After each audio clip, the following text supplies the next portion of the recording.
Juliet Preston didn't expect to find love in a hospital waiting room, but life had stopped making sense 6 months ago anyway. She sat in the uncomfortable plastic chair, her fingers twisting together in her lap, watching the fluorescent lights flicker overhead. The oncology department smelled like antiseptic and fear, a combination she had grown too familiar with over the past half-year. Her younger sister, Maya, had been fighting leukemia with everything she had, and Juliet had been right there beside her through every treatment, every setback, every small victory. It was during one of those long afternoons, when Maya was sleeping off another round of chemotherapy, that Juliet first saw him. He was tall, probably 6'3", with dark hair that fell just slightly over his forehead in a way that suggested he had forgotten to get it cut. His jaw was strong, shadowed with stubble, and his broad shoulders filled out his navy sweater in a way that would have made her look twice, even on a normal day.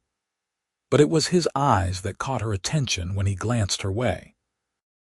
They were a striking gray-blue, and they held the same exhaustion she saw in her own reflection every morning.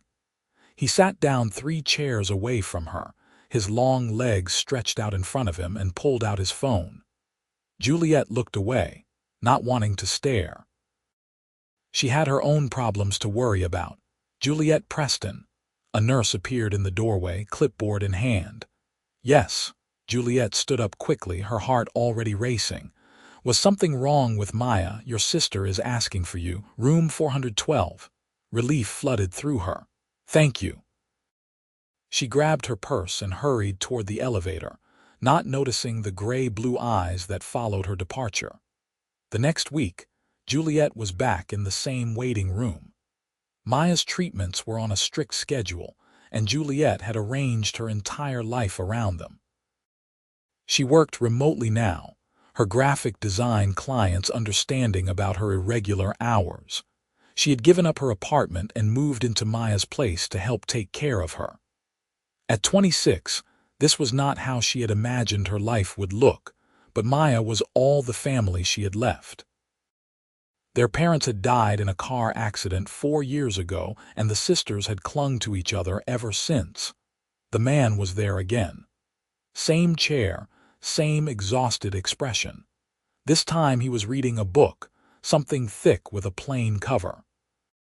Juliet settled into her usual spot and pulled out her laptop, trying to focus on the logo design she was supposed to finish by Friday.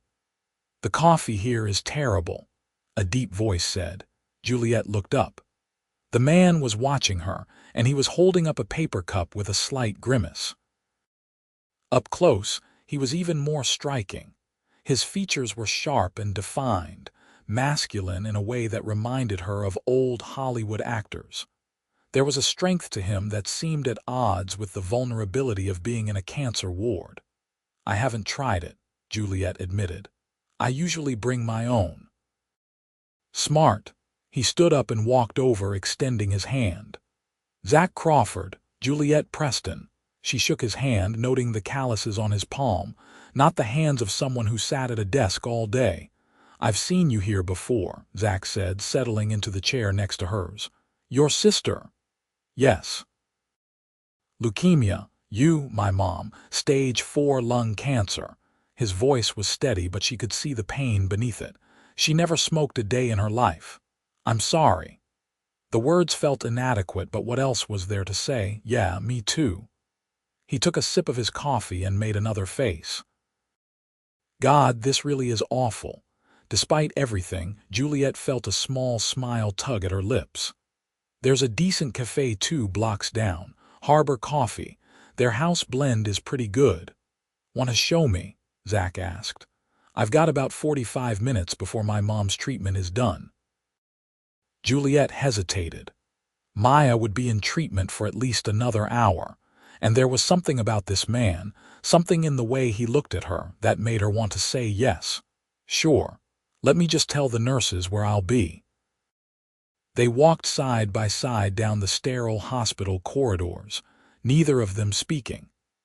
Outside, The October air was crisp and cool, a welcome change from the recycled hospital atmosphere. The street was busy with afternoon traffic, people going about their normal lives, unaware of the battles being fought in the building behind them. Harbor Coffee was a small place with mismatched furniture and local art on the walls. Zach insisted on paying, and they sat by the window with their drinks. His was black, no sugar. Hers was a cappuccino with an extra shot. "So what do you do?" Zach asked. "When you're not spending your life in hospital waiting rooms, graphic design, freelance. It gives me flexibility." Juliet wrapped her hands around her warm cup. "What about you?" "I run a construction company. Commercial buildings, mostly. Offices, hotels, that kind of thing." He didn't elaborate, and she didn't push. "I've had to step back a lot these past few months. My business partner has been covering for me." "That's good that you have someone." "Yeah, Daniel's been a lifesaver." Zach looked out the window, his jaw tight. "My mom keeps telling me not to neglect my work, like I could focus on blueprints and contracts when she's fighting for her life." Juliet understood that feeling completely. "Maya tells me the same thing. She worries about me putting my life on hold for her. But what else are we supposed to do?" Zach's eyes met hers, and there was an intensity there that made her breath catch. "They're our family." "Exactly." They talked until Zach's phone buzzed with a message from his mom's nurse. Walking back to the hospital, Juliet realized she felt lighter than she had in months. It wasn't happiness, exactly. More like the relief of being understood by someone who was walking the same difficult path. "Same time next week?" Zach asked as they entered the elevator. "Probably," Juliet said. "Maya's schedule is pretty consistent." "Good." He gave her a small smile, and she noticed for the first time that he had a dimple in his left cheek. "I'll see you then, Juliet." The following weeks fell into a pattern. Juliet would arrive for Maya's treatment, exchange a few words with Zach in the waiting room, and then they would escape to Harbor Coffee while their loved ones received chemotherapy. They talked about everything and nothing. He told her about growing up in Boston, about learning construction from his father who had died when Zach was 22. She told him about her design work, about the mural she and Maya had painted in their childhood bedroom, about the trip to Italy they had planned before Maya got sick. They didn't talk much about the cancer.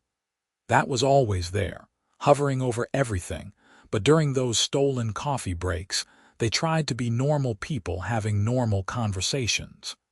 Juliet found herself looking forward to Tuesdays in a way that felt almost guilty. How could she feel excited about anything when Maya was suffering? But Maya noticed the change in her. One evening, as Juliet helped her sister into bed after a particularly rough treatment, Maya caught her hand. "You seem different lately," Maya said. Her face was pale and she had lost all her hair, but her eyes were still sharp. "Lighter." "I don't know what you mean." Juliet adjusted the blankets, avoiding her sister's gaze. "Jules, come on. I've known you your entire life. Who is he?" "There's no he." But Juliet could feel the blush creeping up her neck. "Liar." Maya's voice was weak but amused. "Tell me." So Juliet did. She told Maya about Zach, about their coffee dates that weren't really dates, about how easy it was to talk to him. Maya listened with a growing smile. "This is good, Jules. You deserve something good. It's not like that. We're just friends who understand what each other is going through." "Sure, friends." Maya's eyes were already drifting closed. "Friends who make you smile like that." Juliet didn't argue. She wasn't sure what Zach was to her, but the label didn't seem to matter. He was becoming important, that much she knew. The next Tuesday, Zach was late. Juliet waited in the usual spot, trying not to worry.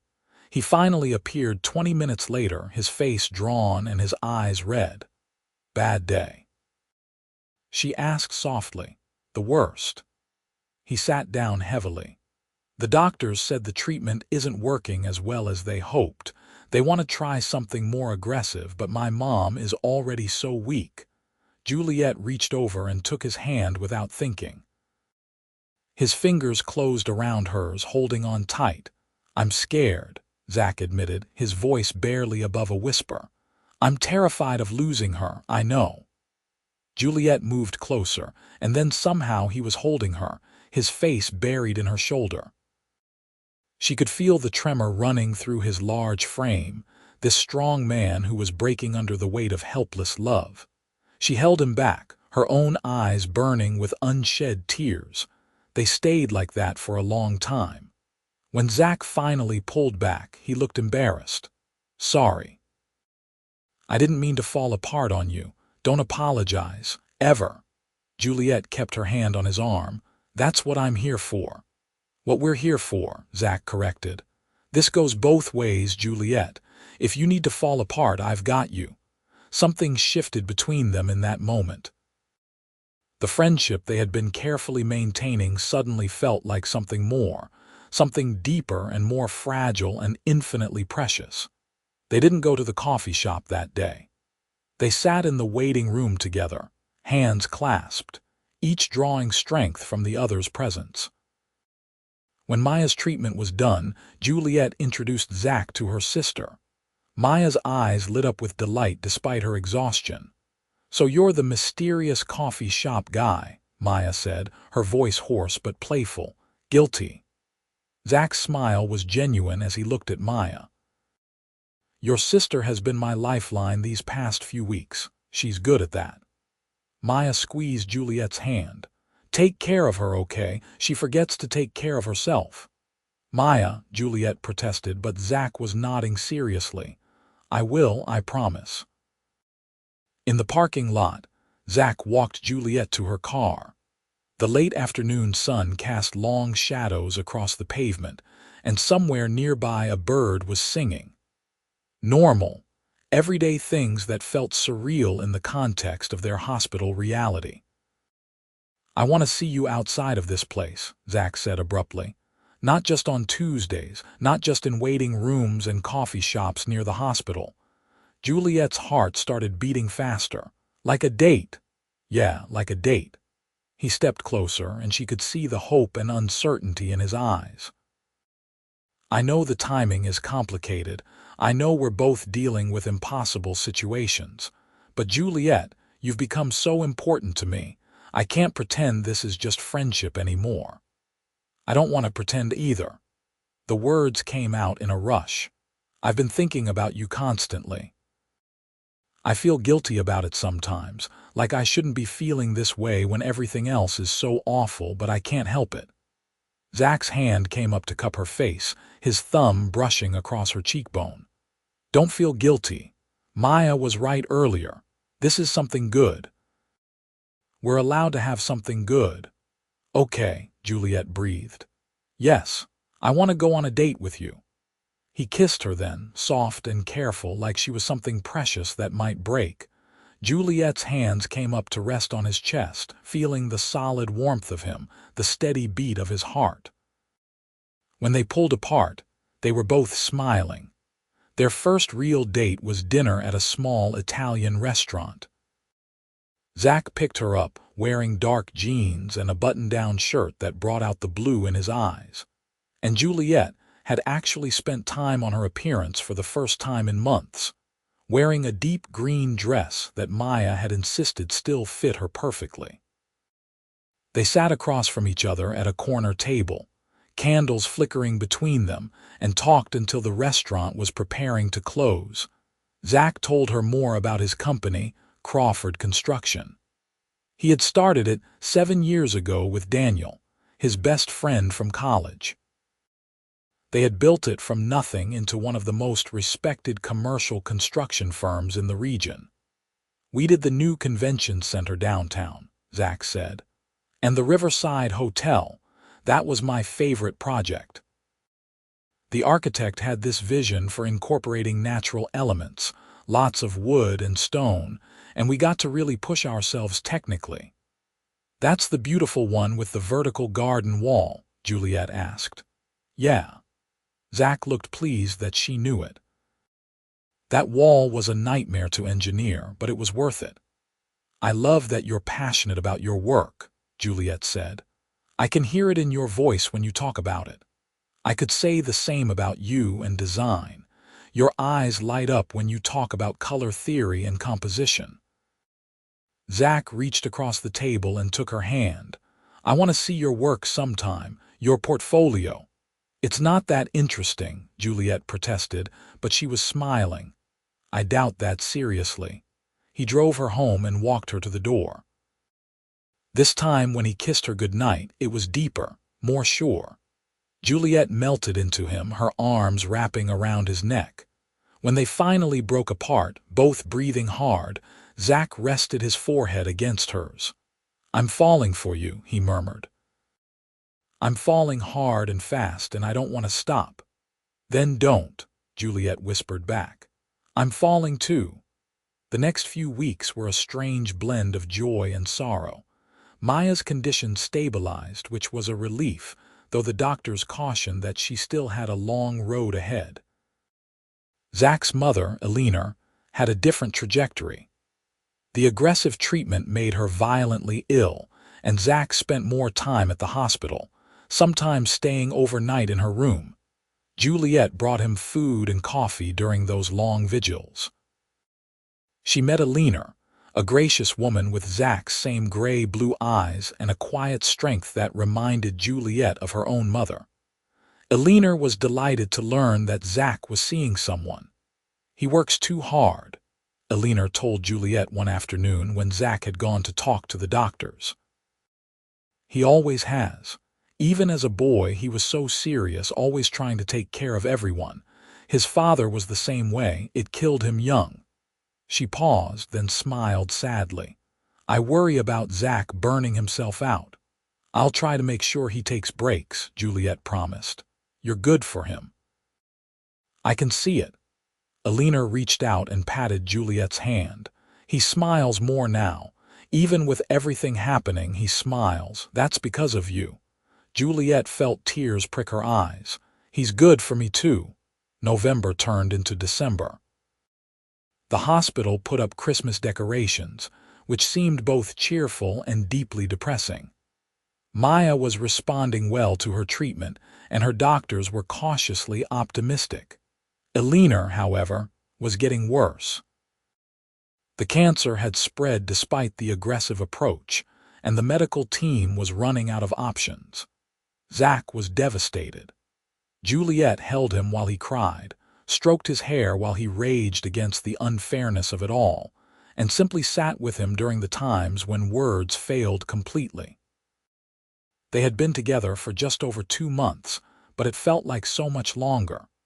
Crisis had accelerated their relationship, burning away all the usual pretense and hesitation.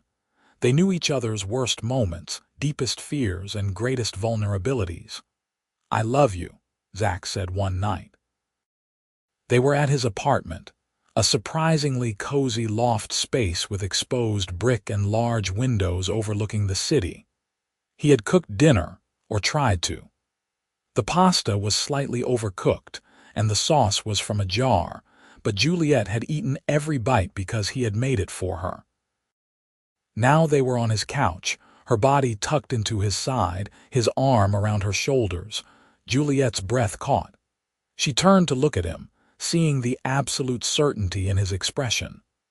I love you too, she said, and knew it was the truest thing she had ever spoken. So much it scares me sometimes. Me too, he kissed her temple. I didn't think I could feel this way while everything else was falling apart, but you're my solid ground, Juliet.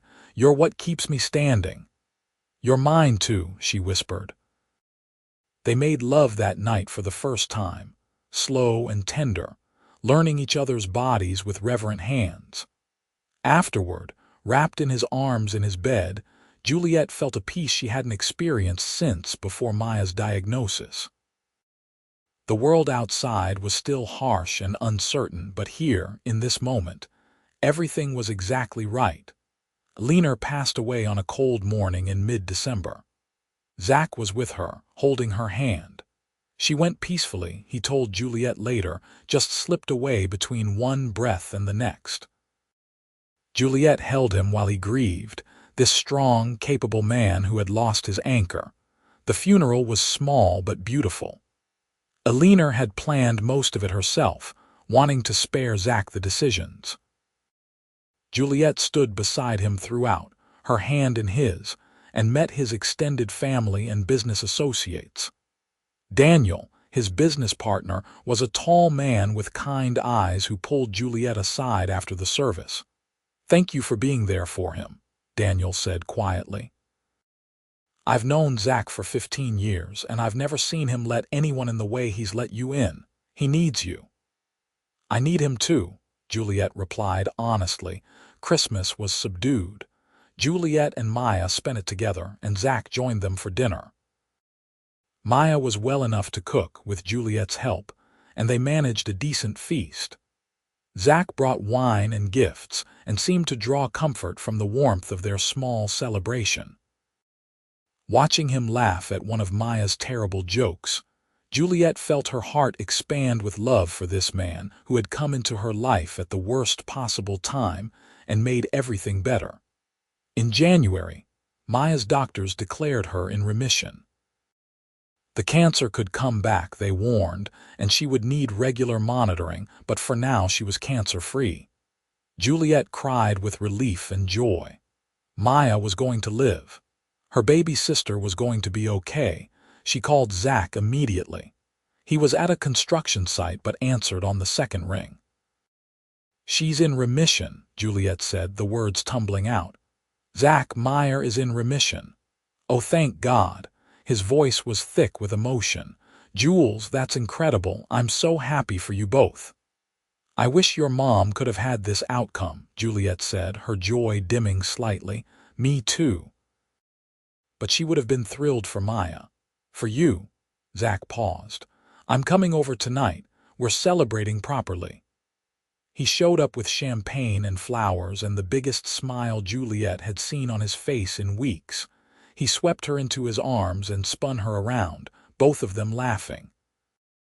Maya watched with delight from the couch, still too weak for much activity but clearly enjoying the show. "So when are you going to propose to my sister?" Maya asked casually, and Juliet nearly choked on her champagne. "Maya." But Zach just looked thoughtful. "I'm working on it," he said, his eyes on Juliet. "Want to make sure I do it right."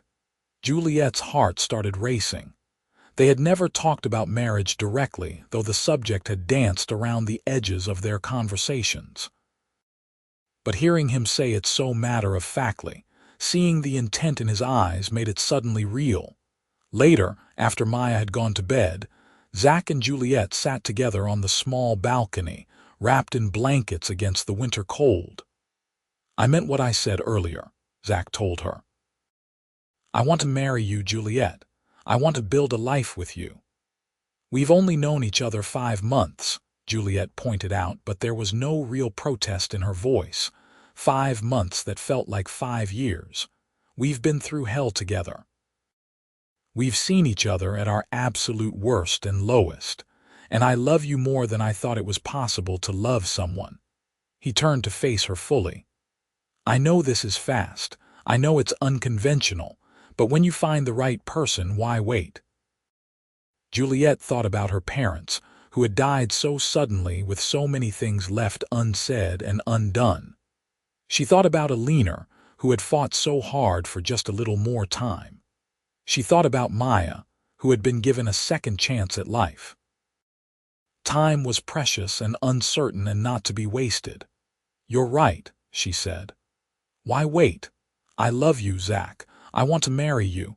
I want to wake up next to you every morning and build a life together and have everything." He kissed her then, deep and passionate, and she tasted champagne and hope and forever on his lips. Zach proposed officially 2 weeks later. He took her to the spot where the new children's hospital was being built, a project his company had started the previous year. Standing in the skeletal frame of what would become a place of healing, surrounded by construction equipment and building materials, he got down on one knee. "This isn't romantic," he admitted, pulling out a velvet box. "But this hospital is going to help kids like Maya, kids fighting for their lives. And I wanted to propose somewhere that represents hope and the future, our future."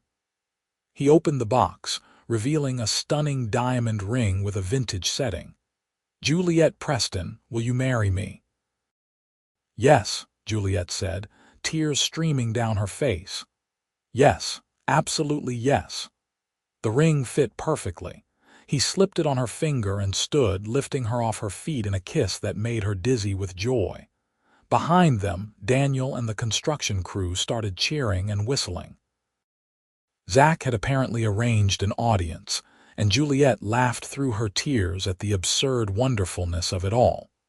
They set a date for late spring, wanting to give Maya time to fully recover so she could be maid of honor.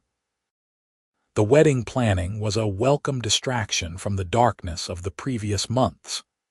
Juliet threw herself into choosing flowers and venues and dresses with an enthusiasm that surprised her. She had never been the girl who dreamed of her wedding, but now that it was real and it was Zach she was marrying, every detail felt important. In February, Juliet learned something that made her realize just how much Zach had kept private. They were at his office and she had come to bring him lunch. Daniel pulled her aside with a strange expression. "Has Zach told you about the foundation he's setting up?" Daniel asked. "What foundation?" Daniel looked uncomfortable. "I probably shouldn't have said anything. But I assumed he had told you. He's establishing a cancer research foundation in his mother's name. He's seeding it with $5 million. Juliet felt her jaw drop. $5 million. Yeah, I mean, he can afford it, but it's still a substantial chunk of his personal wealth. Daniel paused. "Juliet, you do know that Zach is worth about $40 million, right? Crawford Construction is huge. We do projects all over the country." She had known the company was successful, but this was something else entirely. Zach was wealthy. Actually, genuinely wealthy. And he had never mentioned it. That evening she confronted him. "Why didn't you tell me you're rich?" Zach looked up from his tablet, surprised. "I'm not rich exactly, I'm comfortable." $40 million is more than comfortable, Zach. He had the grace to look sheepish. "Okay, yes. I have money, but does it matter? I'm the same person whether I have $40 million or $40. It doesn't matter to how I feel about you, but why keep it secret?" Juliet sat down next to him. "I wouldn't have treated you differently." "That's exactly why I didn't tell you." Zach took her hand. "When we met, we were just two people dealing with impossible situations. Money didn't factor into it. You didn't look at me and see a successful businessman or potential financial security. You just saw me. And I loved that. I needed that." Juliet understood, though part of her wished he had been more honest. "Daniel told me about the foundation." "I was going to tell you about that. I'm announcing it next month. The Juliet Crawford Foundation for Cancer Research." Zach's voice was quiet.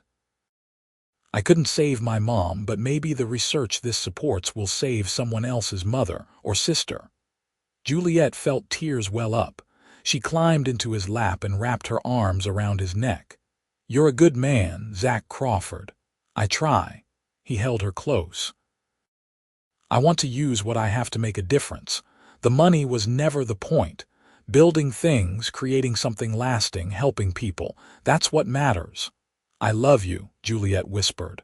"I love you too." They announced the foundation at a press conference in March.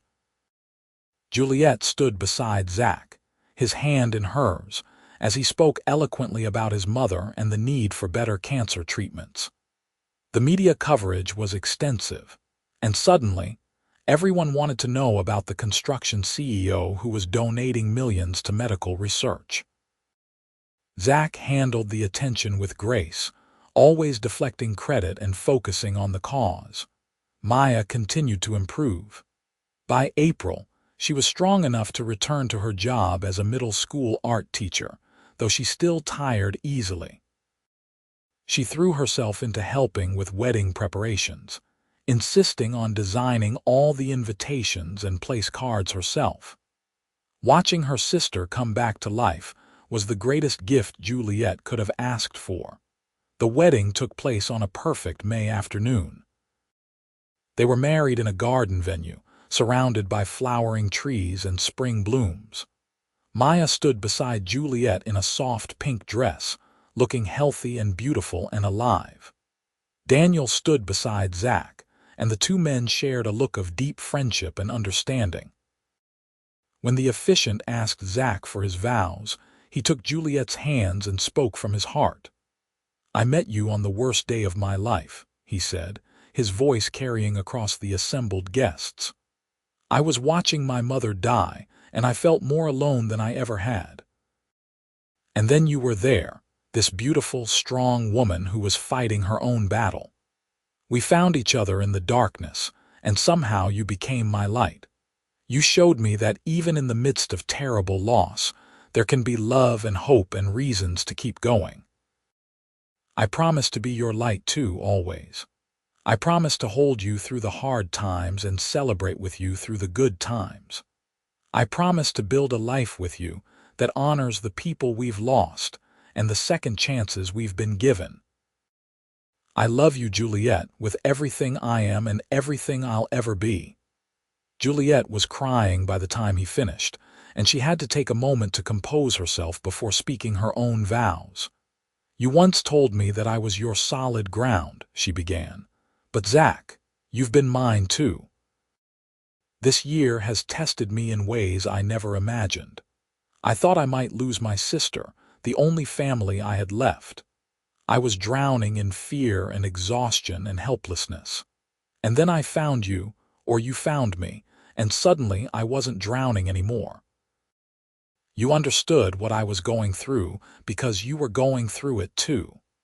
You held me when I needed to break down, and you celebrated with me when Maya went into remission. You've shown me what real love looks like, the kind that doesn't flinch away from hard things, the kind that stays and fights and believes. I promise to be that kind of love for you always. I promise to stand beside you as we build our future together. I promise to honor Alina's memory and to never take our time together for granted. I love you, Zach, more than words can express." They exchanged rings and kissed as husband and wife while their guests applauded. The reception was joyful, filled with dancing and laughter and countless toasts. Zach's construction crew were there in force, big men who clearly adored their boss and were thrilled to see him happy. Juliet's design clients and friends mixed with Zach's business associates, and somehow everyone got along perfectly. Maya gave a speech that had everyone laughing and crying. "My sister saved my life this year," she said. "Not just because she was there for every treatment and every scary moment, but because she gave me a reason to fight. She needed me. And then she met Zach, and I watched her fall in love, and I knew I had to survive because I needed to see this day. I needed to see her this happy. Zach, you better take care of her or you'll have to answer to me." "I wouldn't dare cross you," Zach called back, and everyone laughed.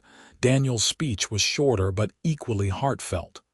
"Zach and I have been friends for 15 years, he said. "I've seen him build an empire from nothing. I've seen him lose his father and then his mother. I've seen him at his highest and lowest points, and I can honestly say I've never seen him as complete as he is with Juliet. She's made him whole in a way nothing else ever has. To love and second chances." Everyone raised their glasses and echoed the toast. Juliet and Zach left for their honeymoon the next day, 2 weeks in Greece that felt like a dream. They explored ancient ruins and swam in clear blue water and ate incredible food. They made love in their hotel room with the Mediterranean breeze drifting through the open windows and talked about their future late into the night. "I want kids," Zach said one evening as they watched the sunset from their balcony. "At least 2, maybe 3. Me too." Juliet leaned into him. I want to give them the kind of childhood I had, full of love and art and adventure. We will. Zach kissed the top of her head. We'll give them everything. They returned home tanned and refreshed and ready to start their life together. Juliet moved into Zach's loft, though they immediately started looking for a house with more space. They found a beautiful craftsman-style home with a big yard and enough bedrooms for the family they planned to have. Zach insisted on doing much of the renovation work himself, and Juliet loved watching him work with his hands, all focused concentration and casual strength. In August, Juliet discovered she was pregnant. She told Zach over dinner at Harbor Coffee, the place where they had first really talked. His face lit up with pure joy, and he pulled her into his arms right there in the middle of the cafe, not caring who saw. "We're having a baby," he kept repeating like he couldn't quite believe it. "We're going to be parents." "We are," Juliet confirmed, laughing and crying at the same time. The pregnancy was smooth. Juliet worked on her design projects from home, her business thriving thanks to word-of-mouth referrals. Zach cut back his hours at Crawford Construction, wanting to be present for every doctor's appointment and milestone. They painted the nursery together, a soft yellow with clouds on the ceiling that Juliet designed. Maya came over constantly, already the devoted aunt, bringing baby clothes and stuffed animals and unsolicited advice that made them all laugh. Their daughter was born on a warm spring day, exactly a year after their wedding. They named her Elena Maya, honoring both the sister who had survived and the mother who hadn't. Elena was perfect, with Zach's gray-blue eyes and Juliet's dark hair. And from the moment the nurse placed her in Juliet's arms, everything else in the world faded to background noise. Zach cried when he held his daughter for the first time, this tiny human who was half him and half the woman he loved. "Hi, Elena," he whispered. "I'm your dad. I'm going to do everything I can to give you an amazing life." Watching him with their daughter, Juliet felt her heart might burst from happiness. This man who had entered her life during the darkest time, who had shown her that love could bloom even in the midst of loss, was now the father of her child. They had built something beautiful together, something lasting and real. Maya visited the hospital that evening, still cancer-free and healthy. She took Elena gently in her arms, and Juliet saw her sister's eyes fill with tears. "She's perfect," Maya breathed. "Absolutely perfect." "Thank you for naming her after me. You're going to spoil her rotten, aren't you?" Juliet asked, smiling. "Absolutely. That's what aunts are for." Maya looked up at Juliet and Zach. "You two have built something amazing. After everything we went through, everything we survived, you found each other and created this. It's beautiful." That night, after Maya had left and the hospital had grown quiet, Juliet lay in bed with Zach beside her and Elena sleeping in her bassinet. She thought about that first day in the hospital waiting room when she had been drowning in fear and exhaustion. She thought about how Zach had looked then, equally lost and afraid. They had been two broken people who had somehow made each other whole. "What are you thinking about?" Zach asked softly. "How lucky I am," Juliet replied. "How none of this would have happened if Maya hadn't gotten sick, which is a terrible thing to think, but it's true." "I know what you mean. I wouldn't wish any of it on anyone, but it brought you to me." Zach propped himself up on one elbow, looking down at her. "My mom told me once, right before she died, that she was glad I'd found you. She said love was the whole point of being alive, and she could leave knowing I had that." "She was right," Juliet said, reaching up to cup his face. "Love is the point." They kissed softly, carefully, aware of their sleeping daughter nearby. When they pulled apart, Zach rested his forehead against hers. "Thank you," he whispered, "for seeing me when I felt invisible, for loving me when I felt unlovable, for giving me this family." "Thank you for the same," Juliet replied. for being exactly what I needed exactly when I needed it, for staying even when things were terrible, for building this life with me." Alina made a small noise in her sleep, and they both turned to look at her, their daughter, their future. Outside the hospital window, the city lights sparkled against the night sky, full of life and possibility. Somewhere out there, people were falling in love and fighting battles and living their complicated, beautiful lives. And here, in this quiet room, a family that had been forged in fire and loss, and ultimately hope, was beginning its next chapter. 2 years later, they had a son. They named him Theodore, after Zach's father. By then, they had fully settled into their house, and Juliet had converted one of the spare bedrooms into a studio where she worked on her design projects. Zach had promoted Daniel to co-CEO of Crawford Construction, giving himself more flexibility to be home with his family. The Alina Crawford Foundation was funding groundbreaking research, and early trials were showing promising results for treatments that might help people like Maya and Alina. Maya was still in remission, thriving in her work and dating a fellow teacher named Marcus who treated her like she hung the moon. She came to family dinners every Sunday, and Alina and Theodore adored their aunt, who always had paint under her fingernails and told the best stories. On their 4th wedding anniversary, Zach surprised Juliet with a trip back to Greece, leaving the kids with Maya for a long weekend. They returned to the same hotel where they had spent their honeymoon and made love with the Mediterranean breeze drifting through the windows just like before. "Do you ever think about where we'd be if we hadn't met?" Juliet asked, lying in Zach's arms afterward. "Sometimes. I'd probably be working myself to death, throwing everything into the company to avoid dealing with my grief. No wife, no kids, no real life outside of work." Zach tightened his arms around her. "I don't like thinking about that version of my life. I'd probably still be freelancing, living in Maya's spare room, afraid to take risks or plan for the future. Definitely no husband or kids." Juliet turned to look at him. "We saved each other, didn't we?" "We did, and we keep saving each other every day." Zach kissed her temple. "That's what love is, I think. Choosing each other over and over through everything life throws at us." They flew home refreshed and ready to dive back into the beautiful chaos of family life. Alina was 3 now, precocious and artistic like her aunt. Theodore was barely walking but already showing signs of his father's determination, pulling himself up and refusing help even when he fell. They were loud and messy and demanding, and Juliet and Zach loved every exhausting moment. Years continued to pass in a happy blur. Alina started school, Theodore followed.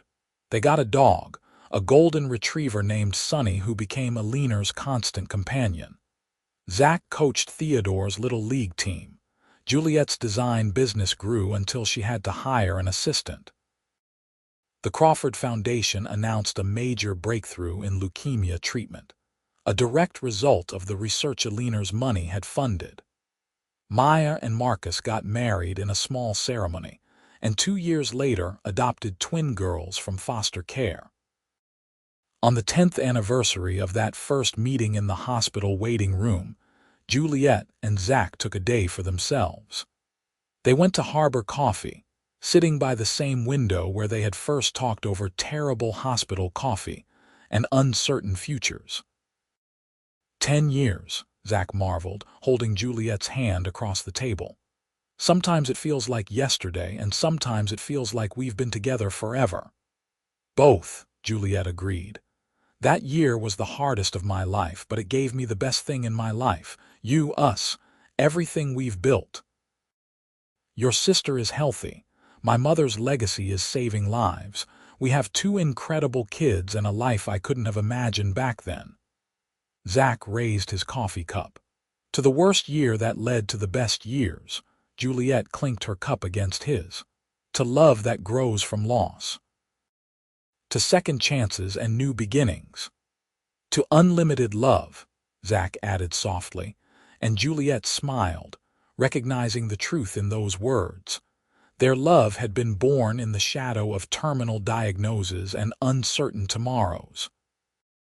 It had been forged in hospital waiting rooms and stolen coffee breaks, in the desperate need for someone who understood. But it had grown into something vast and enduring, something that had created new life and new hope. The limited time they had feared would define them had instead shown them that love had no limits at all. As they left the cafe hand in hand, walking into the bright afternoon sun, Juliet looked at her husband and felt the familiar swell of gratitude and joy. They had found each other in the darkness, and together they had built a life filled with light. And that, she thought, was the greatest gift of all.